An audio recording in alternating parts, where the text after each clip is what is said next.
भिवानी में आयोजित राज्य स्तरीय महाराजा दक्ष प्रजापति जयंती समारोह में शामिल हुए सीएम नायब सैनी 19 परियोजनाओं के जरिए भिवानी को दी 234 करोड़ रुपए की सौगात।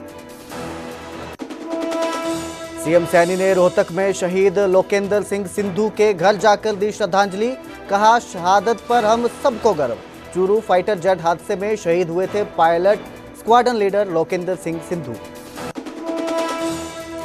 पंजाब कैबिनेट की अहम बैठक, जल्द बेअदबी बिल को मिल सकती है मंजूरी। आज ही विधानसभा में पेश हो सकता है बिल। कड़ी सुरक्षा के बीच हरियाणा के नूंह में ब्रजमंडल जलाभिषेक यात्रा आज। स्कूल इंटरनेट बंद। हिंसा की आशंका के बीच पूरा क्षेत्र छावनी में तब्दील।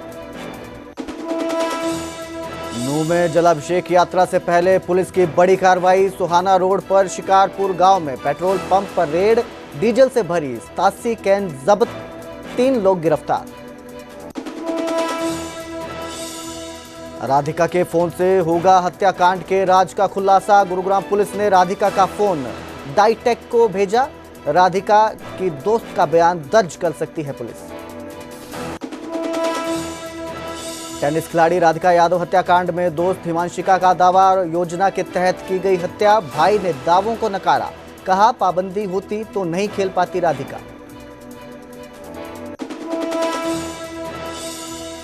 मंडी में चंडीगढ़ मनाली राष्ट्रीय राजमार्ग फिर बंद। 4 मील के पास फिर भूस्खलन। 28 घंटे बाद कल बहाल हुई थी यातायात।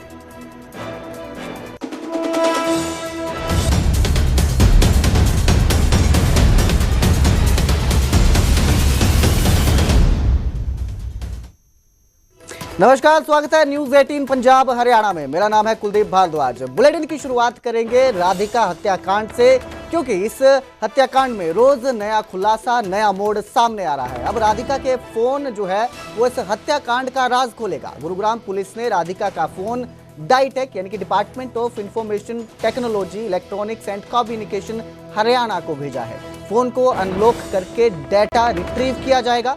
आईफोन का इस्तेमाल करती थी राधिका जो है, तो इसको जो है डाटा निकालने में थोड़ा समय लगेगा। घर वालों को भी पता नहीं है फोन का पासवर्ड क्या है। हत्या से कुछ दिन पहले राधिका ने सोशल मीडिया प्रोफाइल डिलीट कर दिए थे। राधिका की दोस्त के जरिए सामने आई एक इंस्टा प्रोफाइल, उस इंस्टा प्रोफाइल की भी जांच हो रही है। राधिका की दोस्त का बयान दर्ज कर सकती है पुलिस है, क्योंकि उसकी दोस्त ने सोशल मीडिया पर दावा किया है कि राधिका के पिता ने हत्या की पूरी प्लानिंग की थी। पूरी प्लानिंग के बाद उसकी हत्या को वारदात दिया गया है। इस खबर पर ज्यादा जानकारी के लिए मेरे सहयोगी आनंद तिवारी हमारे साथ जुड़े हैं। आनंद, क्या इस मामले में अपडेट है? रोज नया एंगल सामने आ रहा है, और कब तक ये फोन जो है इससे डाटा रिकवर किया जा सकता है? देखिए, हरियाणा पुलिस ने फॉरेंसिक जांच के लिए जो राधिका का आईफोन है उसे भेजा है, और जैसे ही वो फोन अनलॉक होगा उसका डाटा रिट्रीव किया जाएगा, ताकि मरने से पहले, मैंने उसकी हत्या से पहले जो चैट्स वगैरह थी या जो व्हाट्सएप थे या किन किन लोगों से उसने बात की, वो सारी चीजें गुरुग्राम पुलिस हासिल करना चाहती है। इसके अलावा जो आरोपी पिता है वो न्यायिक हिरासत में है। इस मामले में कल एक लड़की सामने आई सोशल मीडिया में, जिसने दावा किया कि वो राधिका की काफी पुरानी दोस्त है, और उसने ये भी दावा किया कि 3 दिन से हत्या की प्लानिंग रची जा रही थी। तो उसके बयान में पुलिस दर्ज करेगी कि उसे कैसे इस बात की जानकारी थी। तो अभी ये जो आईफोन है ये काफी मिस्ट्री बना हुआ है, और उसको लेकर लगातार गुरुग्राम पुलिस की जांच जारी है। जैसे ही फोन अनलॉक होगा, क्योंकि उसका पासवर्ड किसी को नहीं पता था, जैसे ही फोन अनलॉक होगा उसके बाद उस फोन की सघन तलाशी की जाएगी। उसमें जो भी चैट्स और व्हाट्सएप है उनको पुलिस जो है उस डाटा को रिकवर करेगी। उससे आगे की जांच में पुलिस को काफी सहयोग मिल सकता है, पुलिस को ऐसी उम्मीद है। जी आनंद, जैसे जिस तरह से बताया जा रहा है कि उसने अपने सोशल मीडिया प्रोफाइल भी डिलीट कर दिए थे, इसको लेकर क्या जानकारी है? देखिए, बिल्कुल राधिका ने हत्याकांड से पहले अपने सोशल मीडिया के जो अकाउंट है उसे डिलीट कर दिया था। उसके पीछे क्या वजह थी, क्या परिवार से कोई प्रेशर था, या पिता ने कुछ पिता से उसकी कोई बातचीत हुई थी, वो सारी चीजें पुलिस पता लगाने की कोशिश कर रही है। इसलिए ये मोबाइल फोन काफी महत्वपूर्ण होता है, राधिका का आईफोन, जिसको अनलॉक करने में पुलिस जुटी हुई है, क्योंकि उसका पासवर्ड किसी को नहीं पता था राधिका के अलावा। जी, बहुत बहुत शुक्रिया इस तमाम जानकारी के लिए आनंद। तो फिलहाल राधिका का फोन जो है वो अनलॉक किया जाएगा, डेटा रिकवर किया जाएगा, जिसके बाद ही पता लगाया जा सकता है कि आखिर क्या वजह थी कि राधिका ने अपने प्रोफाइल्स डिलीट किए, क्योंकि हत्या की साजिश तो उसके पिता की तरफ से रची जा रही थी, ऐसा बताया जा रहा है, ऐसे आरोप है।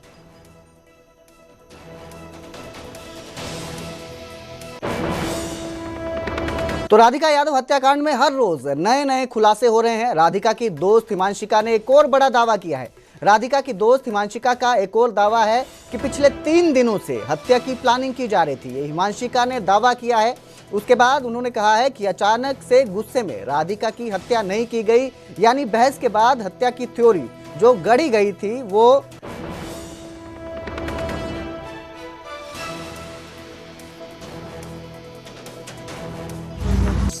मैं कल उसके घर गई हूँ तो मुझे पता चला है कि एक्चुअली उसका मर्डर पिछले 3 दिनों से प्लान हो रहा था। On 10th of July I was working out and मेरे को एक कॉल आती है मेरी फ्रेंड की, मैंने उठाई नहीं एंड फिर मैं देखती हूँ एक आर्टिकल होता है कि Radhika Yadav shot dead by her own father. And सबसे पहले मैं राधिका को कॉल करती हूँ और मैं उसको बोलना चाहती हूँ कि थैंक गॉड कि ये तू नहीं है, थैंक गॉड कि ये तू नहीं है। एंड वो मेरा कॉल नहीं पिक करती है। फिर मैं आर्टिकल को फिर दोबारा देखती हूँ और मुझे वो घर देखता है और बस मुझे ऐसा लगता है कि it's the end of the world. मतलब मेरे पैरों के नीचे से जमीन चली जाती है। Then I called her sister and मुझे somehow I managed to went to the cremation and वहाँ जाके मुझे ये चीज़ पता लगती है कि उसके डैड एक्चुअली 3 दिनों से उसकी डेथ प्लान कर रहे थे। न्यू रिवॉल्वर लेकर आए थे एंड बस उसकी मॉम को दूसरे कमरे में रखा था, उसके भाई को किसी बहाने से बाहर भेज दिया गया था। राधिका के पास एक डॉग है लूना एंड वो पिटबुल है, तो मतलब she would have also saved her, but उसको भी घर से थोड़ा बाहर रखा गया था and he waited for the right moment और पीछे से मार दिया। मतलब 5 गोलियां कौन सा बाप मारता है, मुझे तो ये समझ में नहीं आ रहा। इतना उसने क्या ही करा था। अपेरेंटली उसके डैड उनके फ्रेंड्स के इन्फ्लुएंस में आके, क्योंकि उनके जो फ्रेंड्स थे वो बहुत ज़्यादा जेलस हो गए थे राधिका की सक्सेस से। वो 4 लोग जिनकी बातें सुन के उसके पापा ने वो गोली चलाई है, वो 4 बातें ये थी कि ये तो मेकअप करने लग गई है, ये तो छोटे कपड़े पहनती है, ये अब तो तू इसके पैसों पे पलने लग गया है, तू तो अब इसको धंधा ही करवा दे। मतलब मेरे को इस चीज का जवाब दे दो कि कब तक लड़कियां मरेंगी बिकॉज ऑफ मेन और उनका जो फ्रेजाइल ईगो है, जो मीडिया में चल रहा है कि ये रीले बनाती है या वो लव जिहाद का। मुझे एक चीज नहीं समझ में आ रही, जो इंसान रील बनाता है उसका अकाउंट प्राइवेट क्यों होगा? उसके अकाउंट में सिर्फ 68 लोग हैं, 68 लोग। जो इंसान रील डालता है उसके कभी इतने कम फॉलोअर्स नहीं हो सकते हैं। अपना अकाउंट उसने प्राइवेट करा हुआ था। लास्ट रील उसने डाली थी 23 मार्च 2024। मैं रही हूँ उसके साथ, मैं उसको जानती थी और मुझे पता है कि वो बहुत ज़्यादा शरीफ थी, बट पिछले 10 दिनों में उसकी लाइफ इतनी ज़्यादा मिजरेबल हो गई थी कि उसने बस गिव अप कर दिया था। उसने बोला था कि जो तुम बोलोगे, मैं जैसे तुम बोलोगे मैं रहने को तैयार हूँ।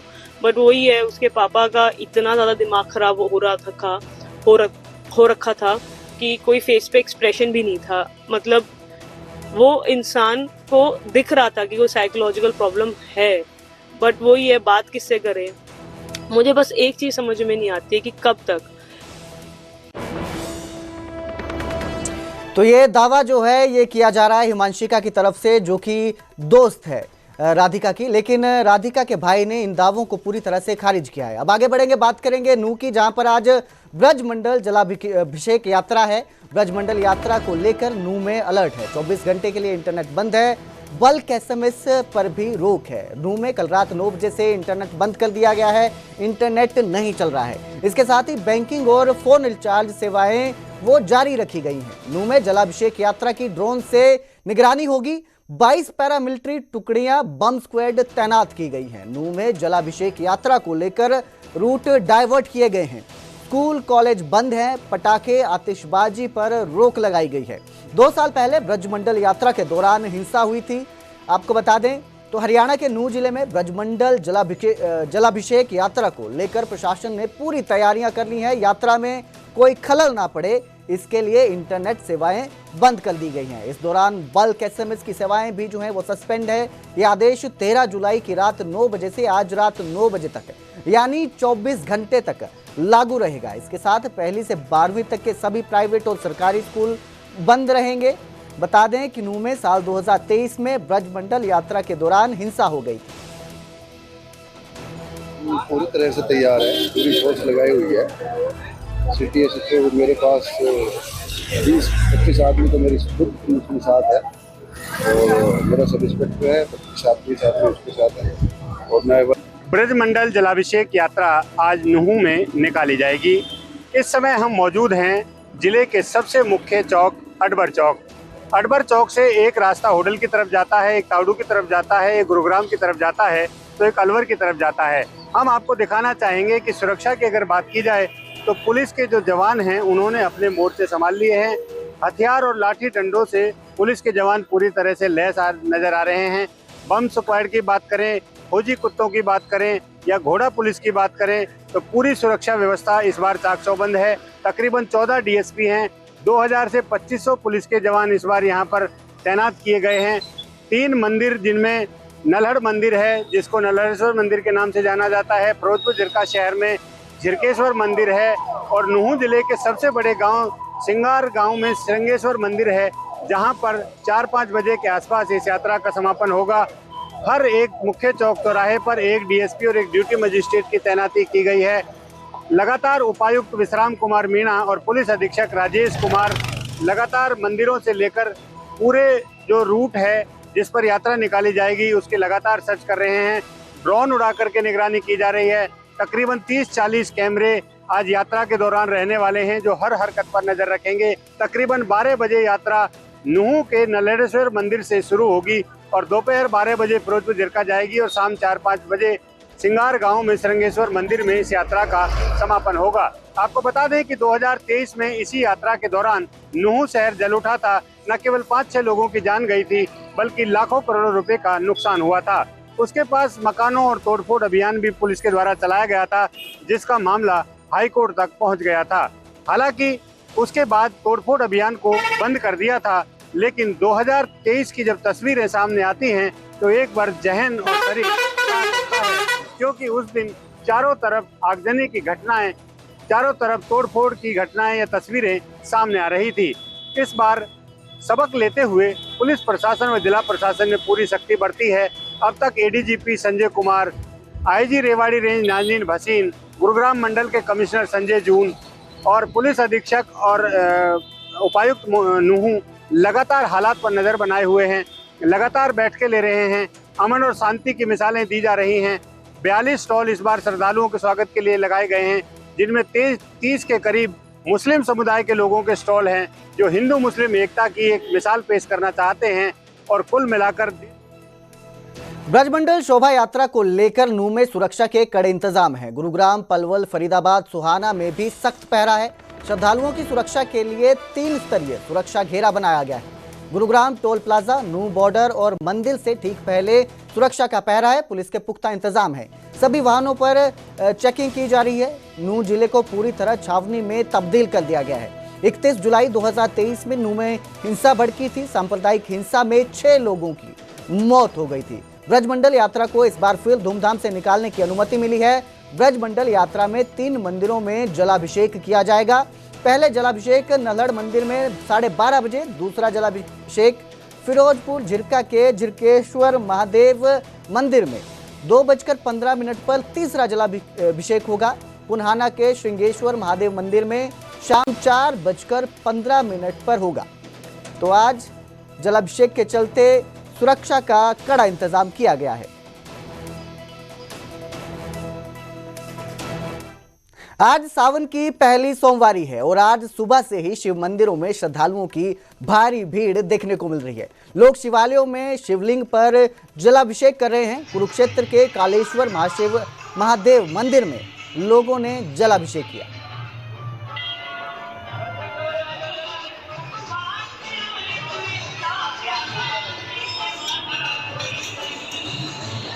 बहुत अच्छा चल रहा है और उसके बाद में बहुत भीड़ भी है और सब अच्छे से चल रहा है। बारिश भी थोड़ा थोड़ा हो रहा है। सावन का महत्व क्या है, क्या कहना चाहेंगे उसके बारे में? सावन के महत्व बहुत बड़ा है, उसको बोल नहीं सकते हैं। भगवान जी का बहुत बड़ा योगदान है। ये हमारे श्रावण का पहला सोमवार है और ये हमारे नॉर्थ इंडियन वालों का विशेष इसमें हम लोग महत्व रखते हैं। आज गणेश संकष्टी भी है जो सारे संकटों का हरण करने वाले, यानी गणेश भगवान जो है ना शिव की विशेष पूजा करते हैं और आज जो भगवान शिव के दर्शन करते हैं, पूजन करते हैं, उनके सारे संकट दूर होते हैं, सब प्रकार की मनोकामना पूर्ण होती हैं। आज से लोग सोमवार व्रत करना भी चालू करते हैं, जिसको भगवान की कृपा से मनवांछित फल की प्राप्ति होती है, जिसको सौभाग्य चाहिए, मनवांछित पति चाहिए और संसार की संकटों से मुक्ति चाहिए, तो भगवान शिव की विशेष आराधना करते हैं। आज के दिन जाने या अनजाने में भगवान शिव की अगर पूजा हो जाए तो भी विशेष कल्याणकारी होती है। मुझे यहाँ आके बहुत अच्छा लगता है। मैं हर सोमवार यहाँ आना चाहती हूँ, बट लेकिन मैं दूर रहती हूँ इसलिए नहीं आ पाती हूँ। सावन का महीना है, इसके लिए मैं आई हूँ। मुझे बहुत अच्छा लगता है यहाँ पे आके। तो जलाभिषेक की यात्रा से पहले नूह में पुलिस की बड़ी कार्रवाई देखने को मिली। सोहना रोड पर शिकारपुर गांव में पेट्रोल पंप पर रेड की गई। पुलिस ने डीजल से भरे 87 कैन जब्त किए। मौके से 41 खाली कैन, पिकअप वैन और कांटा बरामद हुआ। मामले में पुलिस ने 3 आरोपियों को गिरफ्तार किया है। पेट्रोल पंप संचालक ने मोबाइल टावर की कैन बताया और कहा, रोजाना मोबाइल टावर पर डीजल कैन जाती है। गौरतलब है कि साल 2023 में नूह में ब्रजमंडल जलाभिषेक की यात्रा के दौरान सांप्रदायिक हिंसा भड़क उठी थी, जिसमें 2 होमगार्ड जवानों सहित 5 लोगों की मौत हो गई थी और कई लोग घायल हुए थे।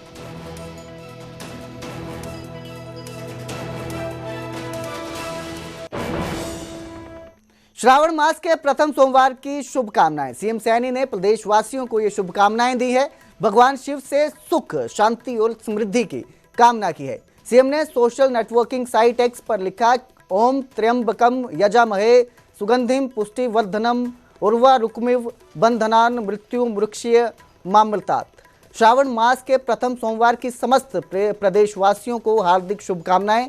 भगवान शिव से प्रार्थना है कि वे सभी भक्तों के जीवन को सुख, शांति और समृद्धि से भर दें।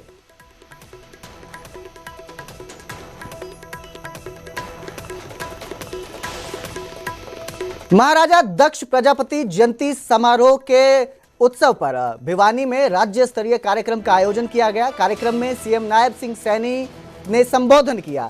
हरियाणा एक और हरियाणवी एक की भावना से काम किया जा रहा है। 234 करोड़ से 38 लाख की परियोजनाओं का उद्घाटन और शिलान्यास किया गया। महाराजा दक्ष प्रजापति को समर्पित की गई परियोजनाएं, 97 करोड़ की 6 परियोजनाओं का उद्घाटन हुआ। 147 करोड़ की 13 परियोजनाओं का शिलान्यास किया गया। तो ये संबोधन में कहा, सीएम नायब सिंह सैनी ने अकेले धनाना गांव को 82 करोड़ की सौगात दी गई।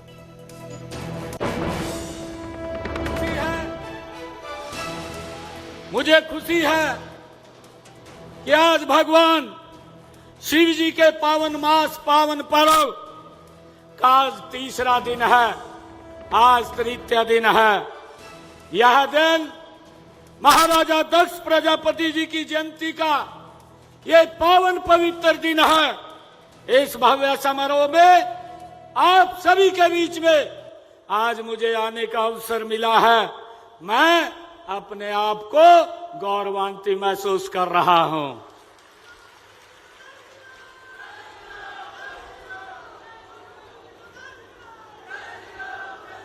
मित्रों, सबसे पहले मैं महाराजा दक्ष प्रजापति जी महाराज को कोटि कोटि नमन करता हूं।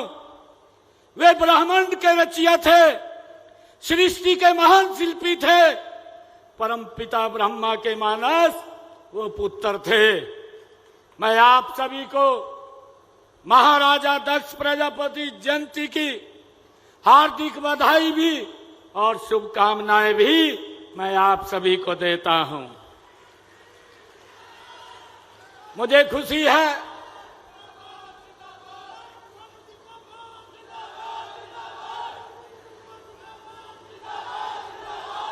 खुशी है कि हमने समाज के हर वर्ग के उत्थान और प्रदेश के हर क्षेत्र के समान विकास के लिए हरियाणा एक, हरियाणवी एक की भावना से हमारी सरकार काम कर रही है।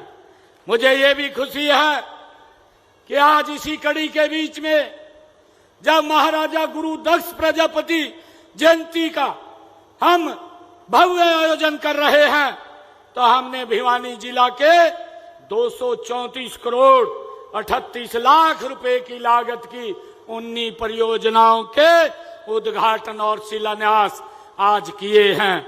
आज गुरु दक्ष प्रजापति जी महाराज को वो समर्पित किया है।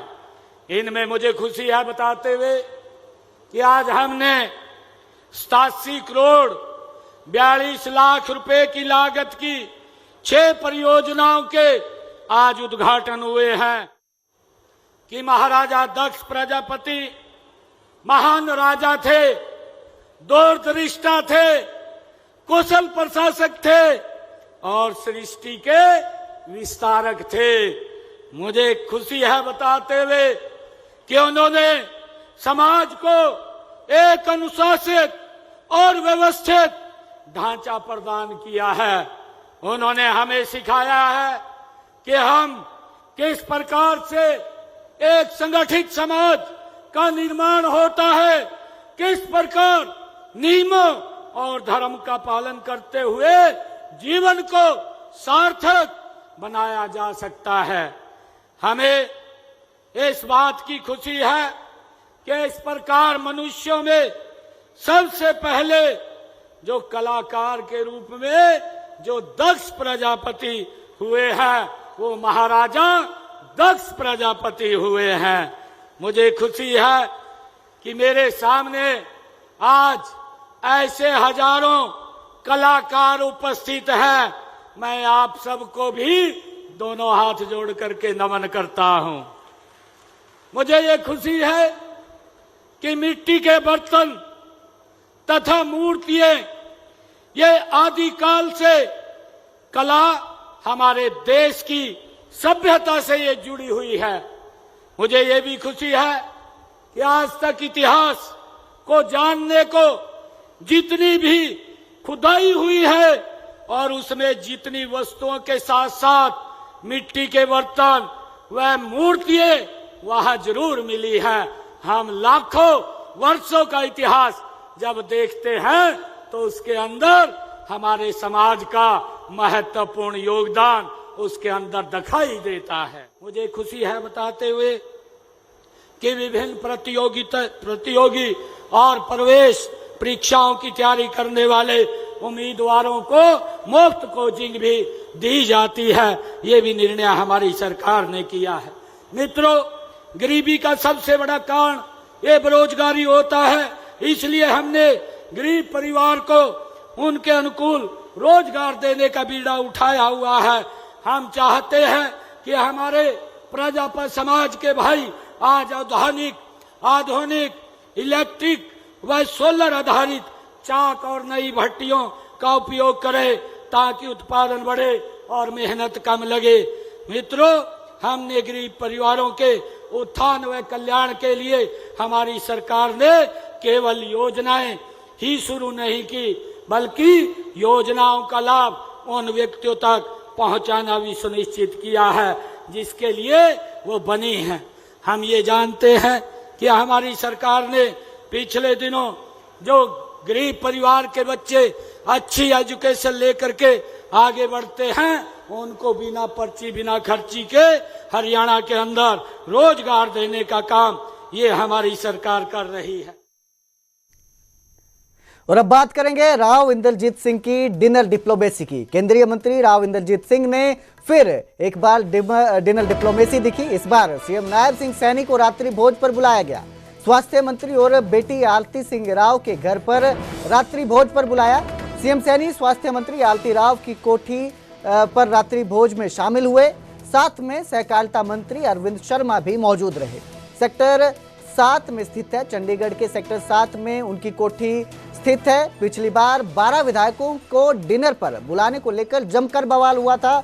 उस डिनर पर सरकार के कई मंत्रियों को सफाई देनी पड़ी थी। मंत्रियों ने डिनर को सामान्य बताया और कहा कि उन्हें भी बुलाया जाता तो वो भी डिनर करने जाते। माना जा रहा है कि उसी असमंजस की स्थिति को दूर करने के लिए सीएम के साथ केंद्रीय मंत्री ने रात्रि भोज किया। राव इंद्रजीत सिंह मोदी कैबिनेट में लगातार तीसरी बार मंत्री है।